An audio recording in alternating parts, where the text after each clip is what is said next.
Hi, Hey Kara. there. How are Hey, you? Joe. Hi. I'm doing okay. How about you? Good, good. Nice to meet you. Thank you for taking a minute out. Yeah, sure thing. This has been kind of a long time coming. Didn't we originally we had this a while Yeah, back?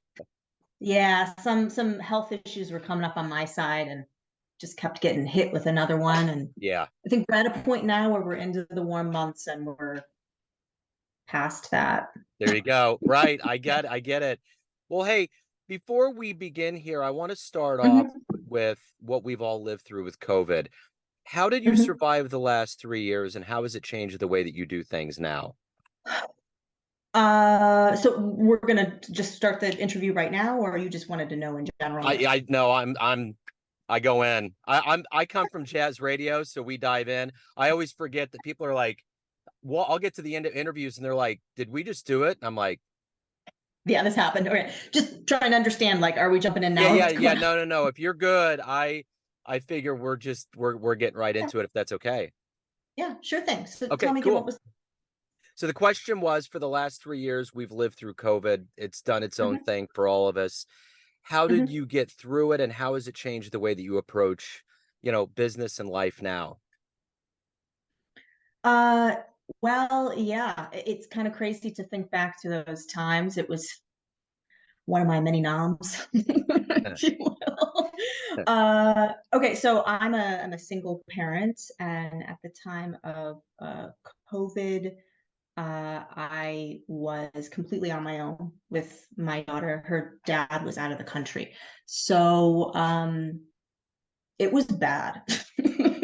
I gotcha. It was not good. I started a new job. I ended a job and started a new one during COVID time. My kid was at home doing the homeschool thing. I was trying to get into a new role at the same time. So I would say that it really confirmed to me my what I kind of always knew about myself, which is that 8 hours a day, 40 hours a week is just not reasonable for me at all as a human being. Yeah. It's just not something that I have the capacity for. Maybe a different season in my life I will, but definitely not now with a little kid. So yeah, that's how it's changed my perception. It's really just solidified what I kind of already knew, which was that I have to be in charge of my own schedule. I need to be able to rest when I need to rest. So as somebody that coaches others, let's get into exactly what you do. I'm going to put you in front of a bunch of third graders at career day. You're in the Mhm. school. The kid looks up and says, "Hey, what do you do for a living?" How do you answer them? Mm. I help people tell other people what they will and won't do. And that means saying what we want and what we need clearly and taking care of our own emotions. That's what I would say to a third grader. So that your business model has probably increased since COVID because a lot of the self-realizations and awareness and all of those things kind of turn into a tsunami. A lot of people had a lot of time to introspect during the pandemic, a lot of time, in their own houses by themselves. So yeah, I think that the wellness industry now has really just latched onto that for better or for worse. And from my perspective, the better aspect is kind of what you alluded to. People are starting to realize what their capabilities are in terms of how much energy they can spend. A lot of the people that I work with, deal with burnout, and also simply what they're willing to put up with, what kind of lifestyle they want to live. So all of that kind of goes together. So when you were in the third grade, what did you want to be when you grew up? I think in third grade, I wanted to be a nurse. Okay. Yeah, my mom was a nurse, an OBGYN nurse, so that was that was cool to me. So Interesting. so let's go back to find out how these seeds were planted in you. Where were you born and raised, and how did these seeds become who you are today? Hmm, interesting questions. Huh. This is like writing my own autobiography. That's what Oh I'm wow. saying. That's what we're doing. Yeah. Yeah, awesome. How were these seeds planted as far as like how I got to where I am professionally now? Is that what you mean? Well, I mean, everything from childhood has its way of being such a big influence, a compass for us as we get older, what were Mhm, those that made you, because you're not just somebody that's working a job, you're out there trying to mhm, help people. How did that happen? mhm. Well, I would say it had to do with the experiences that I had, the formative experiences that led me to the kind of work that I'm doing now really have to do with interpersonal dynamics and understanding what ways in which I felt like I could express myself as a child and what ways that I couldn't. And when I say express myself, I mean as an authentic human, 100% me, all of the messy bits, the loud bits, the angry bits, the weird bits, all of the ins and outs. And it was my understanding of that sort of formative experience of needing to kind of be in a certain pigeonholed space within my family structure, which by the way is a really common experience, right? I didn't go through any like horrible experiences. This was just an interpersonal trauma, right? Complex trauma that led me to feel like I needed to be a really specific way in order to be accepted in the world. And unfortunately, that became problematic to me. That's how I became a people pleaser. Right. Because when you're acting that way and you feel like you need to show up a certain way, then you start to kind of ignore yourself, who you are, what you need, what you want. And it's all I gotta make sure everybody else is happy with me because if they're happy with me, then I'm okay. If they're not happy with me, I'm not okay. So that's really informed the kind of work that I do now because I've recognized that the question, what do you want and what do you need? Those are incredibly difficult questions for a lot of people to answer. Hmm. And I think it stems from that same kind of experience. That's interesting. So who's been kind of a hero or a role model for you in your life? Mm. My coach, the person who started me on this path, opening up these ideas, and some other coaches in the field similarly. There's actually another coach named Kara Lowenthal. She's done a lot of really amazing work. She's got a feminist sort of deep dive academy that she does for coaches. Um, and there are Victoria Albina is the other person, right? So these are all people who, well, the last two in particular, who made some really interesting transitions. So Kara Lowenthal, she's a Harvard educated lawyer, and she transitioned into coaching because she saw that she wasn't able to work with her mind and her emotions, and it was really causing her a lot of angst, even as this, even in this prestigious position. And then the other person is Victoria Albina. She is a licensed medical practitioner, and she transitioned into coaching too. So it's really interesting how they were in these relatively prestigious positions and recognized that there was actually some deeper work that needed to be done in order for them to exist in the world in the way that they really wanted to. So I find those kinds of people really inspiring. So if you could meet anybody alive on the planet right now and spend some time with them, who would it be? Well, I already met one of my one of my idols last year, Gabor Mate. He's pretty famous nowadays, especially Yeah. in Canada and Hungary. Well, I think one of those two women probably would be at the Yeah. top of my list. Yeah. Yeah. So what is the ultimate motivator for you? Every day you wake up, you have things that you want to get done, things that pull you through the day. What is that motivation for you?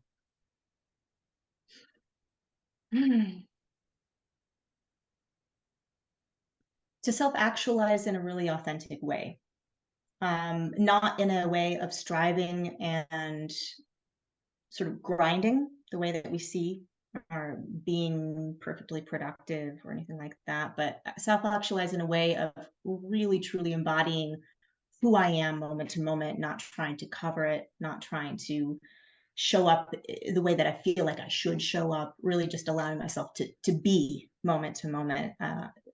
Because that's a gift that I want to give myself, and it's also one gift that I want to give my daughter, that she'll be able to just exist without any coverings or layers of programming that she feels like she needs to exhibit. You know, it's interesting about this idea of what we want and what we need. with all of this AI stuff going on, I think the cornerstone of how it's going to go, if it goes really bad, or if we can keep it at bay, is going to be that idea of human beings Hmm. really deducing what we need and what we want to please, because it's kind of a bizarre thing. AI has always been bizarre to me. Like, there's certain things that I just think I can do on my own without having to really have a Alexa tell me all of these different things. And I think that's kind of a metaphor, so to speak, for what you're doing. Like, when we separate that yolk from the rest of the egg, what do we really need? What are we looking for? And if we aren't careful with AI, which is just the increased buzzword, I think we're going to get to that point as human beings. If we don't figure out some things about how our ego, and superego come together, it's going to be a problem. Hmm. Hmm. You're saying that it'd be easy to lose our humanity. Oh, yeah, which I think we've Hmm. already been at that point. And the interesting thing is Hmm. at this point, coming out of the pandemic, we're on the precipice of a real age of enlightenment. Like in the 20s, when we came Hmm. out of the Spanish flu, the jazz era was Hmm. going crazy. There was all of these levels of enlightenment, and legislation was getting passed to open up windows to better voting and different things. I think we're on that right now with a lot of things that we've gone through. But with Hmm. AI coming in, it's like we have that knack of throwing something in there that just probably doesn't need to be as big as Hmm. it is now, but we do that, Hmm. you know? We always want to know more, more, more, more, more, right? Yeah. We're kind of insatiable at this point, and it kind of makes sense that AI has come through the way that it has in that sense, because our, that shortened attention span, it kind of primed us for that next level, didn't it? Mhm. And I see it in Mhm. myself too. I'm actually on the precipice of taking another week off of all social media, just because I need to sort of reset the baseline. It changes the way that we think we need to, how much we're thinking at all, how Yeah. many thoughts are spinning around, and AI is I think it's just going to explode that even more. It's just going to Yeah. give us so much more to work with. Yeah, absolutely.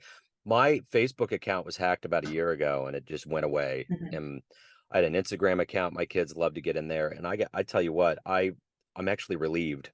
Like, it was Yeah. kind of bizarre because it was something that was sent from my account that wasn't me. And since they were in the COVID period, I had 30 Hmm. days to get reviewed, and they just deleted me. I was never in Facebook jail, nothing like that. But since Hmm. that's happened, I'm actually kind of relieved. I don't have to Hmm. just all of it, just like you say, being on detox Hmm. from social media is a good thing. Just getting back to reality, and um, Hmm. looking up in the sky and seeing something happen just because it's up in front of me instead of Facebook telling me is actually kind of relieving. So it's good And you for could and sure. you could also say here that, like, when we're talking about just the quantity of information and taking it in and taking it in and taking it in, there's no space there for you to Yeah. just actually take in your own self, like as you're saying, here and now, but also your own, physical body. Like, we're completely dissociated from the neck down most of the time now. Yeah. Um, that's for me the big thing. Like, and I'll feel it. Like, I can feel it in my body that I'm starting to kind of going like powering down, powering Yep. down. And I know that once I get all that information out of my head, I'll get my energy back. Yeah. So what are you the proudest of that you've done in your life so far? I would say I am proud of getting divorced.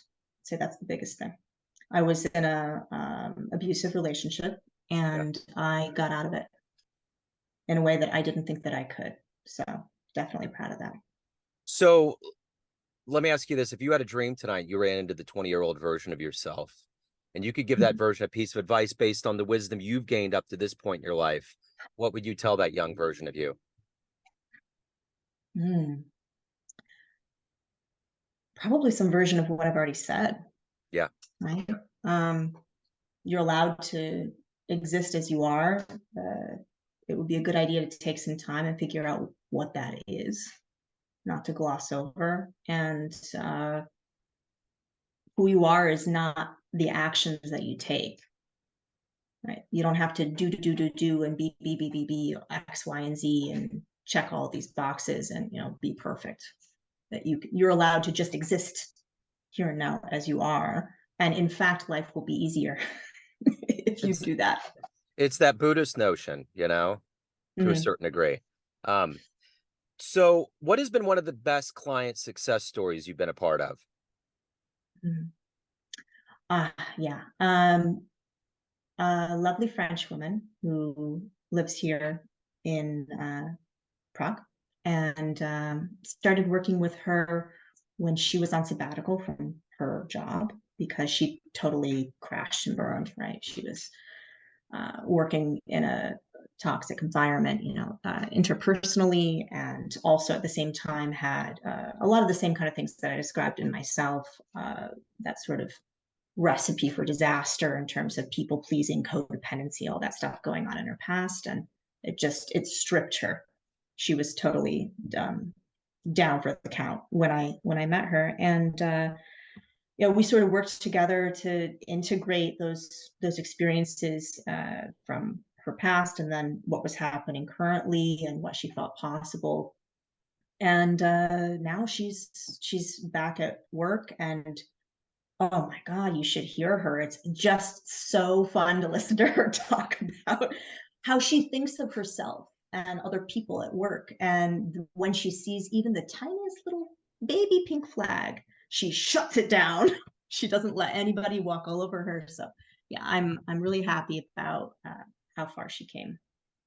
So everyone has a perception of you, an idea of who you are. Family, friends, clients, colleagues, but you're in control. What's your perception of you? Who do you think you are? I think that I am bold. Yeah, naturally quite um yeah, I would say bold, and by that I mean